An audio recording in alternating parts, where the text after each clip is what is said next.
They say the forest only echoes what the world forgets. But one winter, it answered a cry so faint, even God might have missed it. A dog once hailed as a hero on foreign soil was left for dead in a place colder than war. No name, no voice, no hope, until a woman, long widowed and quietly fading, heard something no one else did. What she did next will unravel a story of loss, loyalty, and redemption that will stay with you long after the final frame. This is not just a rescue story. This is a soul story. Welcome to Valor Tails, where forgotten hearts find their way home. Stay till the very end, because the lesson hidden in these moments might just change the way you see the world. Some stories aren't meant to be watched. They're meant to be felt. The storm had rolled in just after sunset, carrying with it a biting Pennsylvania wind that howled through the valley like something ancient and restless. The branches creaked. The snow came in thick, sharp gusts. Somewhere, hidden beneath the trees and between the silence of the storm, a sound flickered in and out, a faint, rasping whimper that barely registered against the wind. But it was there, curled beneath a moss-darkened log. A young dog lay motionless, his coat matted with slush and dried blood. His name, though he no longer recognized it, was Echo. Once, he had been a K-9 unit, trained, trusted, revered. Now, he was discarded, forgotten. A thin leather collar still clung to his neck, worn down from friction and age. It bore a single word etched into a faded brass tag: Echo. The chain that had once tethered him to a soldier's hand now coiled around his leg like a cruel memory. His back paw was swollen, the pads cracked. His side heaved irregularly as he tried to breathe through pain that stretched deeper than the body. He had barked once. He had cried. He had howled into the night until the sound no longer came. What was the point? No one had answered. The cold crept into his bones now, slow and numbing, like acceptance. High above the tree line, past the blanket of snow, a light still glowed in a second-story window. Mabel Crawford hadn't meant to stay up this late. She rarely did anymore. Her world ran quiet now. Too quiet for someone who had once lived among helicopter rotors and battlefield screams. For over 30 years, she had worked as a combat nurse in every kind of emergency zone imaginable. But now, at 69, her shifts consisted of grocery runs and sorting old mail. And tonight? Tonight she had just been trying to find the strength to throw out Harold's jacket. It had been almost 4 years since her husband, Army Field Doctor Harold Crawford, passed away from pancreatic cancer. She still hadn't cleaned his side of the closet, or touched the harmonica he used to leave on the window ledge. Mabel held the jacket in her lap, her fingers tracing the faded insignia stitched near the collar. Her eyes burned, not from grief anymore, but from something worse: detachment. Time had taken away the sting and replaced it with dullness, until she heard it. A noise. A whimper. She froze. At first, she thought it was wind. Then she turned off the small television humming in the background and listened. Nothing. Silence. But that was the thing, too much silence. Then it came again. Not loud. Not even close. But wrong. It wasn't a dog bark. It wasn't even a cry. It was human, in tone, like a man gasping through tears, strangled, low, desperate. Her breath caught. That sound, she knew it. She had heard it before, in tents overseas, in triage rooms when it was too late, when lungs gave up but the heart hadn't stopped. Mabel threw on her coat, grabbed her flashlight, and didn't even think about boots. Her legs moved on memory. She had lived in this forest-facing house for nearly 2 decades. Her body knew the path without needing sight. The snow hit her face in icy slaps as she stepped off the porch, down the slope, past the oak with the broken branch, into the narrow thicket where old logging roads once ran. The light from her flashlight bounced against bark and snow. Still, she listened. Then movement. Her beam landed on a dark figure near the base of a fallen log. She stepped closer, a shape, breathing barely. Her heart stopped. It was a dog. But not just any dog. There was something about him. His body was trained, his fur too short for wilderness. The tag around his neck shone dimly under the beam. "Echo," she whispered. He didn't move, not even to look. She knelt beside him, slowly, carefully. Her hands were trembling, not from cold, not even fear, but recognition. This was no stray. She knew the look of a war dog, the quiet discipline, the silence of service. His eyes opened, just slightly. "I'm not here to hurt you," she said gently, voice cracking. He closed them again. She reached into her coat, pulled out what she had almost thrown away. Earlier Harold's jacket, and without hesitating, laid it over the dog's body. The jacket was heavy, military issued, smelled of dust and cologne, smelled of the man who had once worn it into war zones and home again.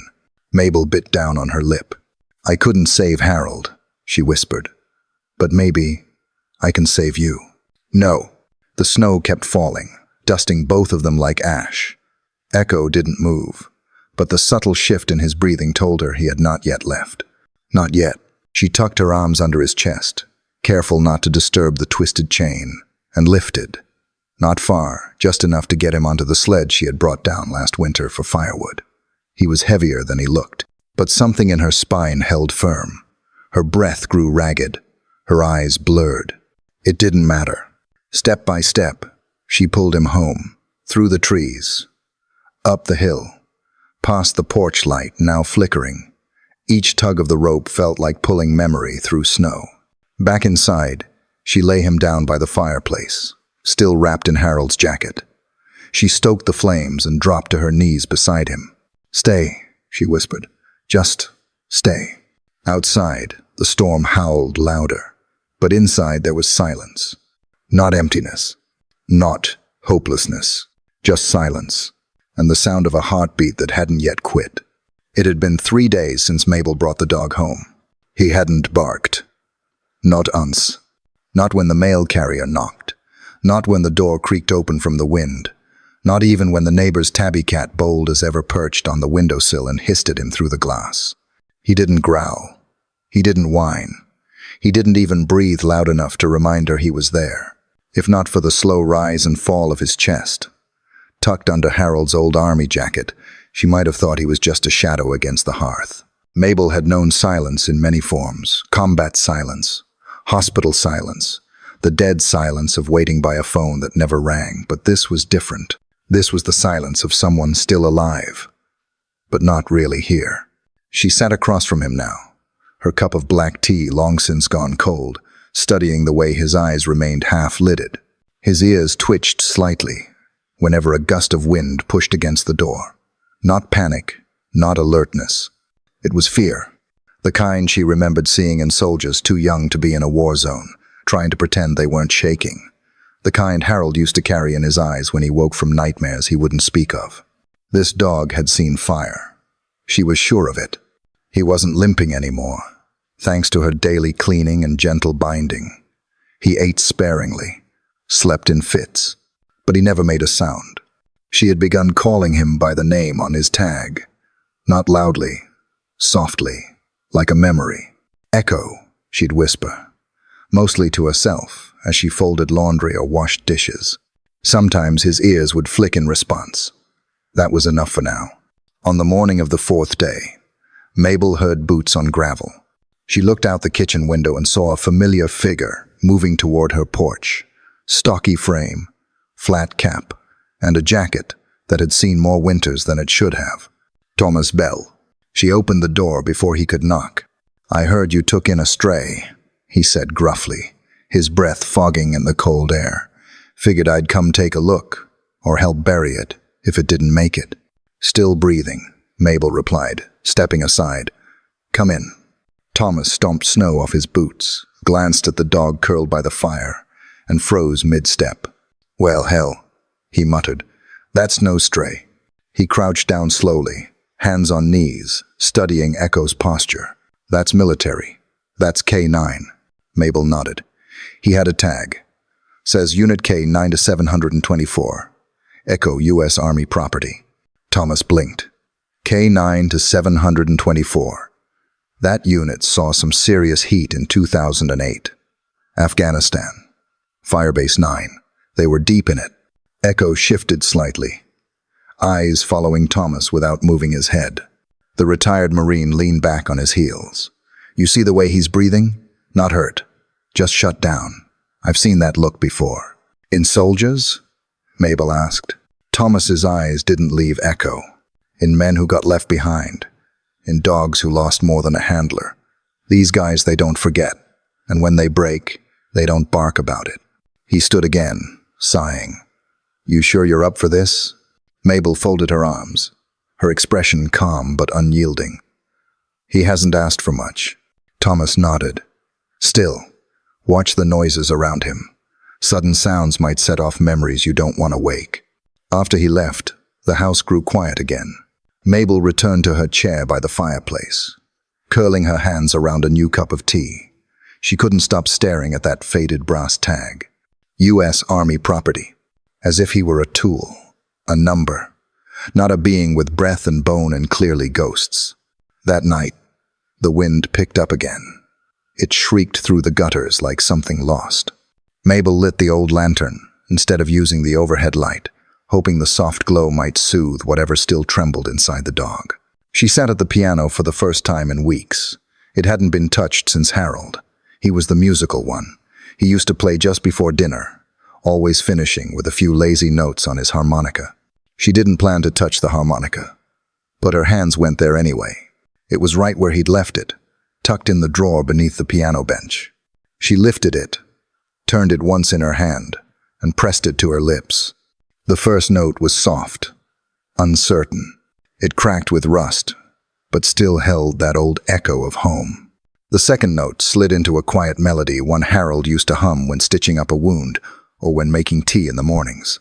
It was a song that meant peace, at least to her. She didn't expect anything. But on the fifth note, she felt it. A shift in the air. She turned her head slowly. Echo had lifted his head, fully, for the first time. His eyes were wide, unfocused, but trained on the harmonica. His body trembled not in fear, but in recognition. His ears perked forward, his breathing quickened. Then he whimpered. Just once. Mabel's breath caught. He wasn't looking at her. He was looking at the sound. His paw, still wrapped in soft gauze, pressed forward across the wooden floor, inching closer to her. She didn't speak, didn't move, just kept playing. Another note, another inch.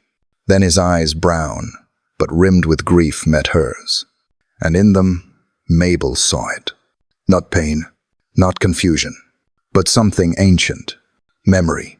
Harold used to say some dogs could remember more than we gave them credit for, that they carried the weight of silence better than most men. Mabel believed it now. She lowered the harmonica, laid it gently on the piano, and said only one thing. You're still in there. Echo didn't bark. He didn't cry. But he rested his head on the floor again, this time not in defeat, but in trust. He didn't bark. He didn't howl. But when he saw that face, he turned away, as if to say, please don't make me remember. By the end of the first week, Echo had made the living room his territory. Not in the way normal dogs do. There were no chewed slippers, no sloppy paw prints on the rug, just quiet presence. He rested near the fireplace in Harold's old army jacket, like a statue breathing, but somehow still absent. He had taken to sleeping with his head tucked beneath the edge of the couch, as if hiding from dreams. But sometimes, Mabel noticed, he'd shift at the smallest noise, a kettle's whistle, a drawer closing too quickly, the faint rumble of tires on gravel outside. His ears would twitch, his back tense. Then he'd go still again, locking it all away. Mabel had stopped expecting progress in leaps. Every small movement, a look, a head tilt, the occasional stretch of paw toward her chair felt monumental. This morning, she was cleaning out the old cabinet beneath the staircase.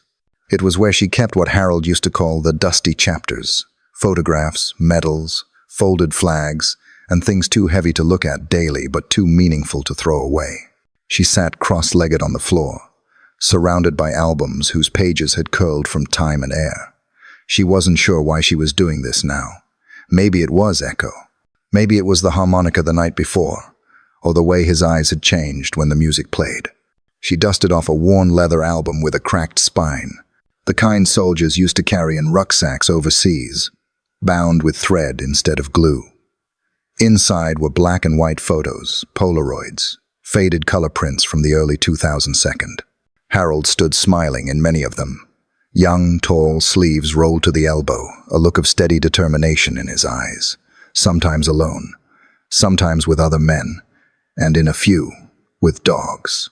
Mabel turned a page and paused. There, centered in a photo slightly yellower than the rest, were 4 soldiers crouched in the desert sun. One of them was Harold. The second she recognized as Lieutenant McAllister, killed in Kandahar, she remembered. The third, she couldn't name. But the fourth, her fingers lingered on the man's face. Square jaw, cropped blonde hair, deep-set eyes, shaded by fatigue but unmistakably sharp. His uniform was dirt-caked, but his posture was straight. One arm rested on a dog's shoulder, a younger, sleeker version of Echo. Eyes focused and mouth open in a panting half-smile. Sergeant Vince Yarrow, Mabel read aloud. The name was scrawled on the back of the photograph in Harold's handwriting. Firebase 9, October 2008. Echo stirred across the room. She didn't notice at first. Her eyes remained on the photo. She turned to the second album in the box and started flipping through pages. There were commendation letters, yellowed articles, a field report signed by Harold and co-signed by Yarrow. She squinted at a line near the bottom of one. Last mission. K9 to 724 deployed alongside Sergeant Vince Yarrow and Captain Harold Crawford. Dated 2 weeks before Harold came home for the last time. She felt something move near her knee. Echo had risen. He walked slow, deliberate to where she sat. His gaze was not on her but on the photo, still lying open across her lap. His ears didn't perk. His tail didn't move. But his whole body went rigid. She turned the album slightly so he could see it better. "Do you know him?" she asked softly. He didn't bark. Instead, he let out a low whimper. Not sharp, not sudden, just a faint note of pain. Then he turned away, not in fear, but with finality.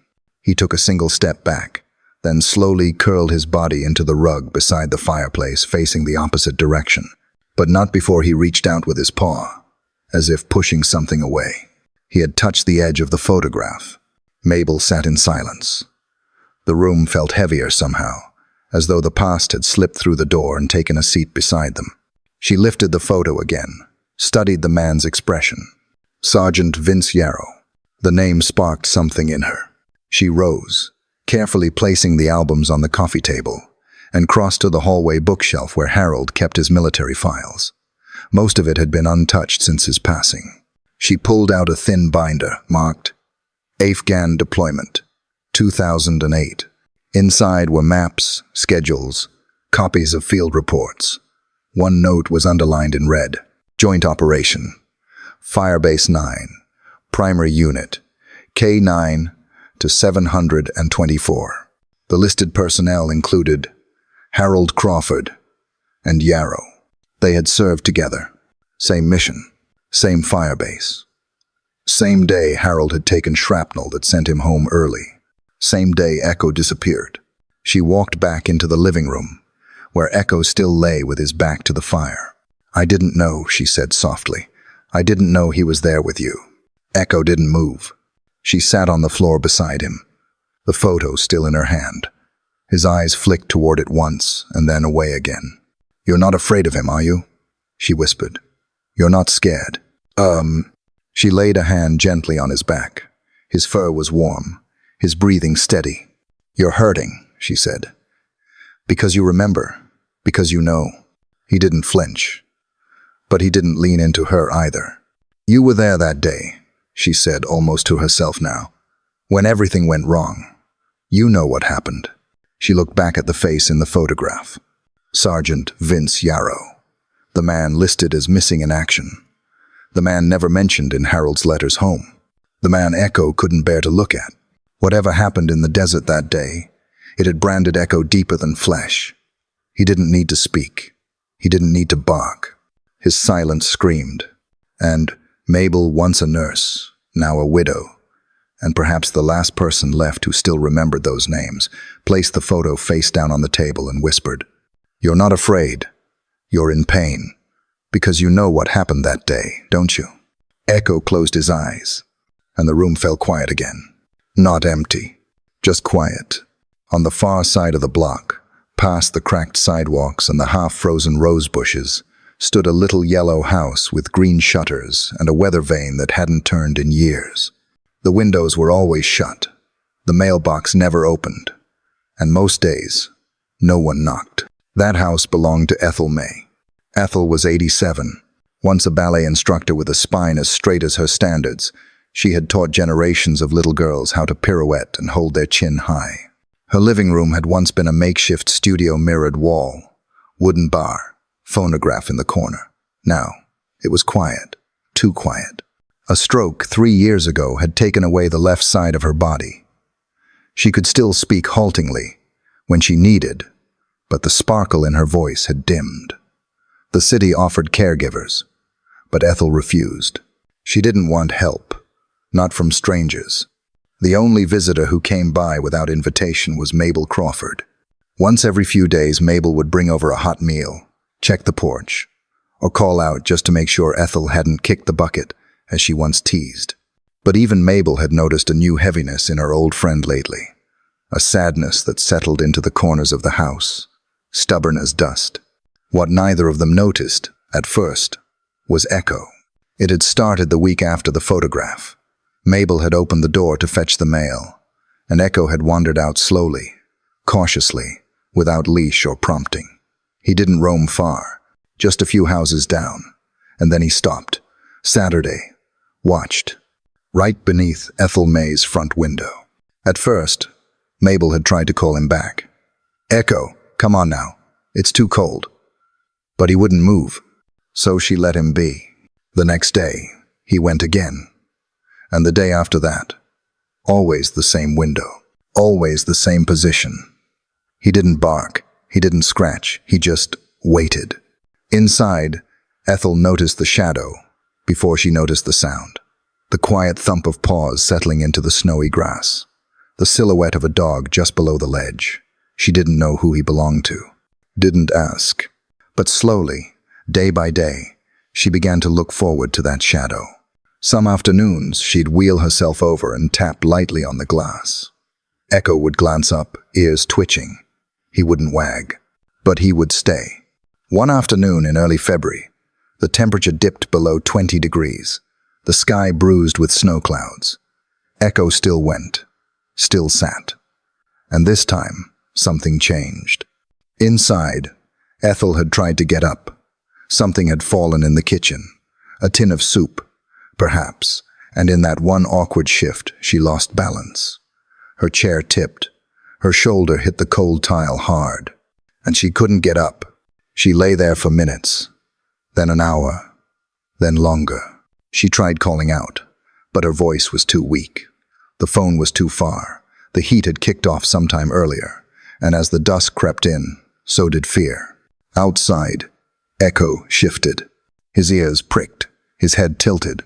Then, for the first time since Mabel had brought him home, he barked. Not once, repeatedly.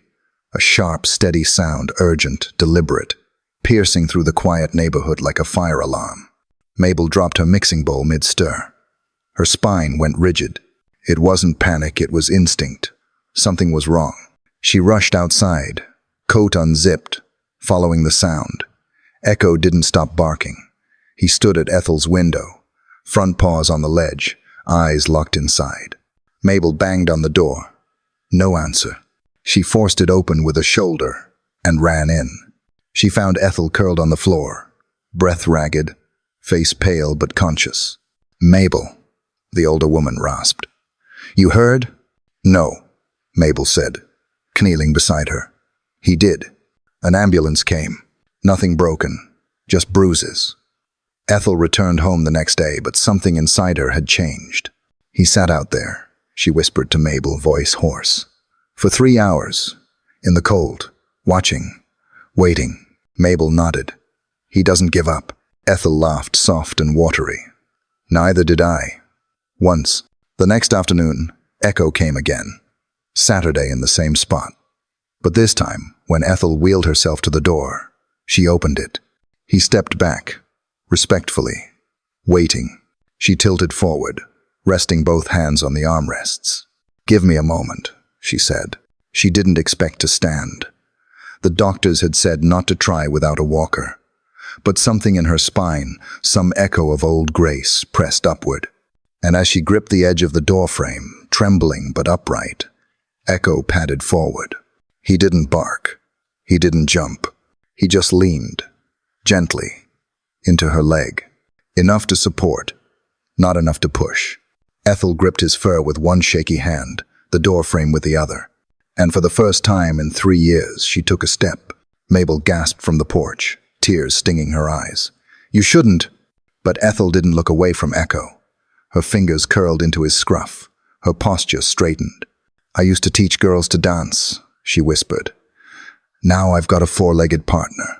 She chuckled, breath hitching, as she rested a hand on his head. "My little 4-legged dancer," she said. "That's what you are." Echo blinked up at her. Calm, steady, and Ethel May smiled wide, toothy, with a crinkle in the eyes that hadn't surfaced in years. She didn't need a bar. She had Echo. Not everyone who knocks comes bearing kindness. Some knock because they fear the truth might speak first. It was a gray Thursday afternoon when the stranger came. The sky hung low, swollen with clouds that never quite committed to rain. Mabel had just returned from the corner store, her arms full of canned goods and soft bread, when she noticed a dark-colored SUV parked in front of her gate, black-tinted windows, government plates. Echo, who had been resting quietly on the porch, rose to his feet. His tail didn't wag. His stance wasn't welcoming. It was tense, silent, but sharp, like a bowstring drawn tight. Mabel felt it too, a shift in the air. As she set the grocery bags down, the vehicle door creaked open. A man stepped out, mid-50s perhaps, hair closely cropped, face hardened with sun and time. His frame was strong, but his posture betrayed hesitation. Not a lost tourist, not a salesman. He was here for something else. Or someone. "Mrs. Crawford?" he asked, stopping a few feet from the steps. Mabel didn't answer immediately. She studied him. His voice carried that clipped rhythm, military maybe, trained. Echo let out a low, almost inaudible sound. Not a growl. Not quite. "Yes," she said at last. "That's me. I'm with the Federal K-9 Reclamation Unit," the man replied, pulling out an ID badge. "We've been tracking an unreturned service dog. Reports led us here." Mabel's eyes narrowed slightly. "I didn't know dogs could go AWOL," she replied calmly. "They don't," the man said, lips tight. "But sometimes, people let them." He glanced at Echo. The dog's body stiffened even further. No barking, just stillness. The man knelt slightly, extended his hand. "Hey there, boy." Echo backed up. 2 steps, then a third. He didn't whimper like before. He didn't even look at the man's hand. He turned his head, as if the man were something he no longer wished to see. The stranger sighed and rose to his full height. "His name's Echo," Mabel said quietly. "He's not yours." "I know," the man replied, voice softer now. "He was never really mine, but I think maybe I belong to him." She tilted her head, and then he said it. "My name is Vince Yarrow." The name hit her like ice water. Sergeant Vince Yarrow, Harold's commanding officer, Echo's former handler, the man in the photograph, the one declared missing, the one Echo had turned away from. Behind her, the screen door creaked open. Thomas Bell stood in the doorway, arms folded. He must have been listening from inside. His face was unreadable, but his voice carried the weight of something old and unresolved. "Well, I'll be damned," Thomas muttered. "You've got a lot of gall showing up here." Vince didn't flinch. Thomas stepped out onto the porch, standing shoulder to shoulder with Mabel. "You left your unit. You left that dog. And you left my friend Harold to die alone in a sandpit while you made it out clean." "I didn't make it out clean," Vince said quietly. "I made it out alive. There's a difference." You didn't even report what happened. You disappeared. I ran, Vince admitted. I ran because I panicked. Because when the blast hit, I froze. I saw Harold go down. I saw Echo trying to pull him free, and I didn't do a damn thing. Thomas's jaw tightened. Vince's voice cracked slightly. I was 29. I thought I'd been trained for everything. But that day, he swallowed hard. I failed them both. I thought leaving was mercy. I thought Echo deserved better. So I left him behind. Night.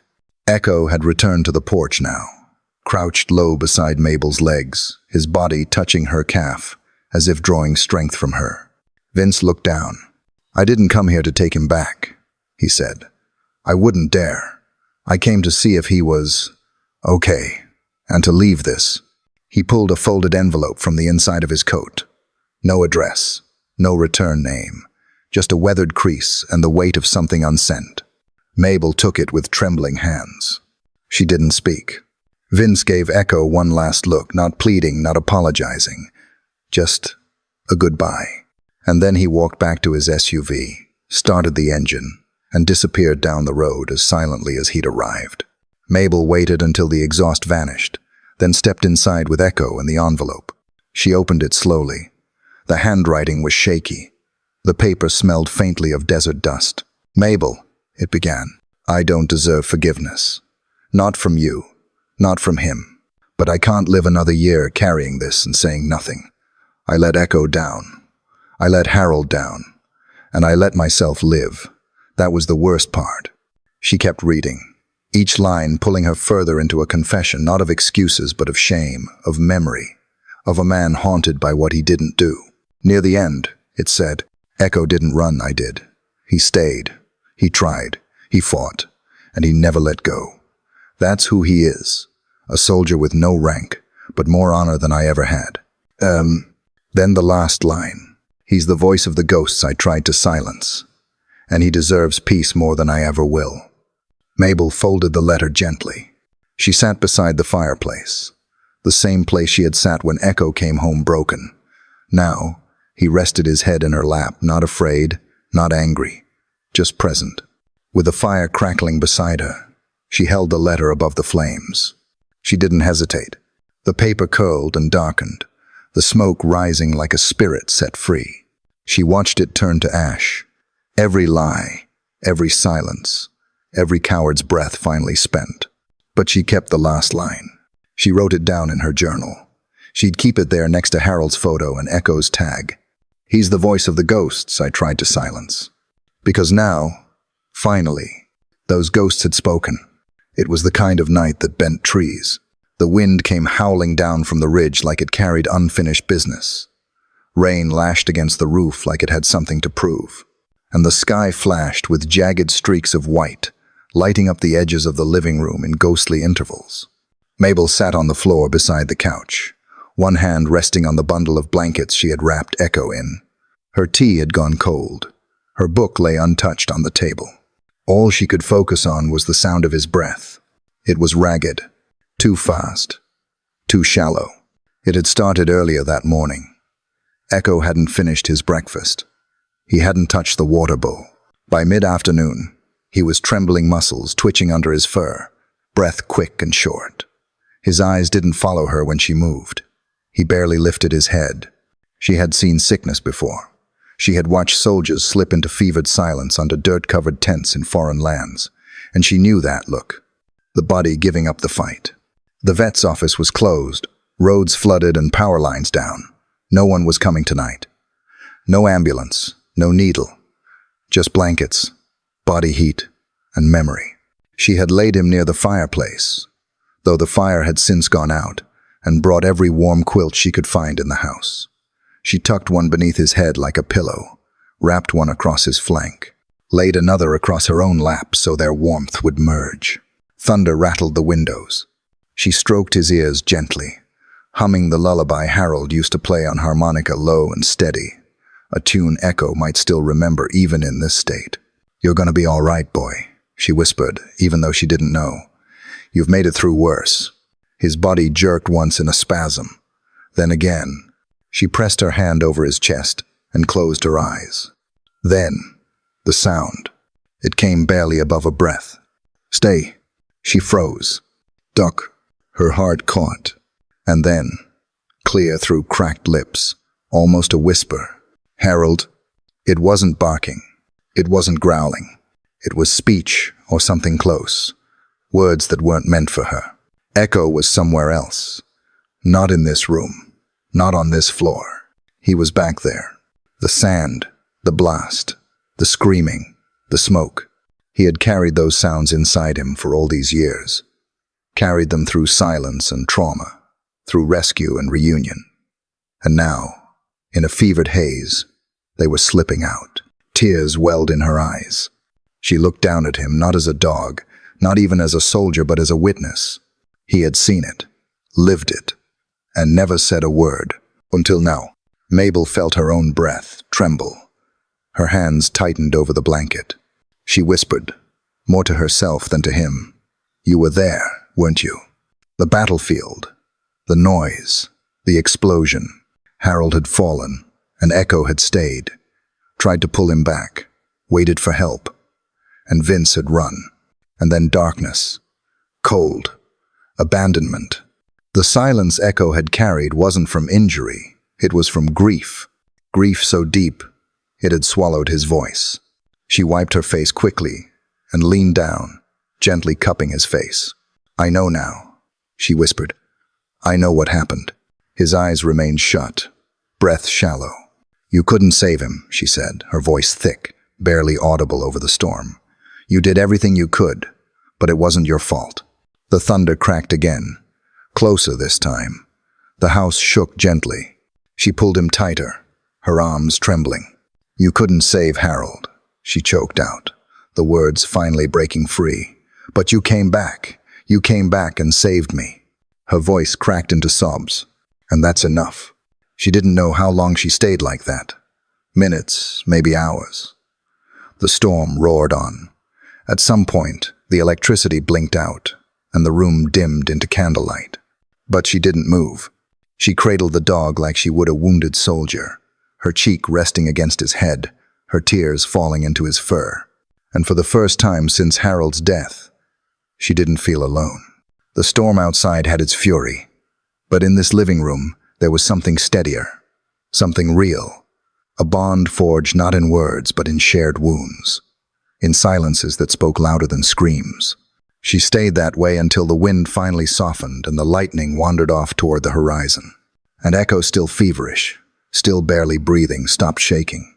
Not healed, but heard. The snow had returned, not heavy, but soft and sparkling, the kind that turned rooftops into powdered sugar and gave everything the hush of a prayer. It was Saturday afternoon, the kind where time seemed to slow.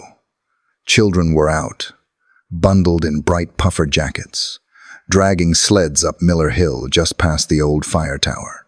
Laughter echoed across the valley, mixing with the crisp crunch of boots and the squeak of worn plastic sliding on ice. Echo didn't bark anymore, but he didn't need to. His presence had become a fixture, steady, calm, watchful. Mabel stood at the bottom of the hill, watching him the way a proud mother watches a child take a first step. She was there that day not to supervise, but because she always came now. Everyone did. The incident happened just past 3 o'clock. A boy, maybe 7, had gone farther up the slope than the others. His name was Jamie Connor, a quiet kid with asthma who never quite kept up with the bigger boys. No one saw the exact moment he lost his footing, but they heard the scream. He didn't fall far, but far enough. Just over the hill's lip, where the snow crusted over a narrow gulch, a crevice carved by decades of runoff, the kind of place that didn't look dangerous, until it was. Echo moved before anyone else did. He darted past the children, past the sleds, past the startled parents who shouted in confusion. By the time Mabel caught up, Echo was already halfway down the gully slope, careful, deliberate, inching forward on all fours. Jamie's coat had caught on a bramble, his feet dangling over a steep drop. His mittened hands clawed at the snow, his cheeks streaked with frozen tears. Echo reached him low, gentle and nudged under Jamie's shoulder with his nose, bracing himself against the pull of gravity. Slowly, the boy managed to swing his leg back up, gripping Echo's thick fur as leverage. By the time the rescue team arrived, Jamie was wrapped in a thermal blanket and leaning against Echo's side like he belonged there. The photo ran in the Sunday paper. "Veteran dog saves young life again." Underneath it, a smaller headline. "From battlefield to backyard. The canine who refused to quit." People stopped Echo on the street now. Well, stopped Mabel, really. Children knelt to hug his neck. Elderly men tipped their caps. Teenagers offered him bits of their sandwiches outside the corner deli. But Echo didn't seek attention. He only stayed. And that made all the difference. In the weeks that followed, Mabel found herself waking with a new sense of purpose. Not urgency, just rhythm. On her walks with Echo, she saw more neighbors standing outside their homes. She saw chairs placed on porches that had been empty for years. A boy on a bicycle started waving each time he passed. A girl asked if Echo could visit her grandmother in hospice. That's when the idea came. Healing Pause. It started as just an afternoon meetup. Saturday evenings in the community center. Mabel brought Echo. The rest followed. At first, it was just Ethel May, wheeled in by a nurse, and glowing with the excitement of a second act. She brought music, classical mostly, on vinyl, of course. One afternoon, she asked if she could demonstrate a few moves. Mabel thought she meant on video. But then, slowly, steadily, Ethel stood with Echo's support and performed the first 8 bars of Claire de Lune. The children applauded like it was Broadway. Thomas Bell came next, grumbling at first. "I don't like kids," he said. But then one of them asked about his medals. He spent an hour explaining the Battle of Fallujah with hand-drawn maps on the whiteboard. The next week, he brought a photo album. The next, a storybook. Healing Pause grew. Word spread. People brought cookies. Some brought journals to read from. Others just came to sit quietly beside the dog who never left. And in the middle of it all, Echo. He didn't perform tricks. He didn't wear a vest. He simply stayed. He moved from one person to the next, resting a chin on someone's knee, pressing his head gently against a shoulder, curling beside a child who'd had a bad day, somehow always knowing who needed him most. One Saturday, as the sun dipped low and the last of the cookies were packed up, a man stood at the edge of the parking lot. He didn't come in. He held a bouquet modest, wildflowers mixed with rosemary and sage. His shoulders were square. His hair had grown grayer. It was Vince. He didn't approach, but he didn't leave either. Thomas noticed first. He walked across the lot, slowly, stopping in front of Vince. They stared at each other for a long while, long enough for the kids to stop packing chairs and look over. Thomas didn't say much. He just held out a hand, not in forgiveness, but in acknowledgement. "You came back," he said. Vince nodded once. "I did." They didn't hug. They didn't talk about the past. They didn't need to. Mabel, watching from across the lawn, laid her hand on Echo's back. His body was still warm, strong, whole. He wasn't trembling. He wasn't hiding. He was home. She bent down, whispering into his ear, voice soft enough for only him to hear. "You don't need to look for anyone else to save now." Her fingers combed gently through his fur. "You brought us back to life. That's more than enough." Echo closed his eyes, not in sleep, but in peace. The kind that comes only after a long, hard journey. And this time, when the wind blew, it didn't howl. It carried laughter. And it stayed. They called him the dog who wouldn't speak. But in the end, Echo said everything through silence, through staying, through saving others even after being left behind. A child lives because of him. An old woman dances again because of him. A town remembers what community feels like because of him. And maybe, just maybe, we remember something about ourselves. As Viktor Frankl once wrote, "What gives light must endure burning." Echo burned quietly, but what he left behind lit a fire in everyone he touched. This wasn't just a story about a rescue dog. It was a story about being rescued by love, by kindness, by the choice to stay even when it would be easier to leave. If this story touched your heart, let us know in the comments. Every like, every share, every subscription to Valor Tails is not just support. It's a reminder that stories like Echoes still matter. Help us reach 5,000 subscribers so we can continue bringing you deeper, richer, more meaningful tales that honor the bond between humans and those who walk beside us silently, loyally, forever. Because the world needs more stories like this, and more people willing to listen.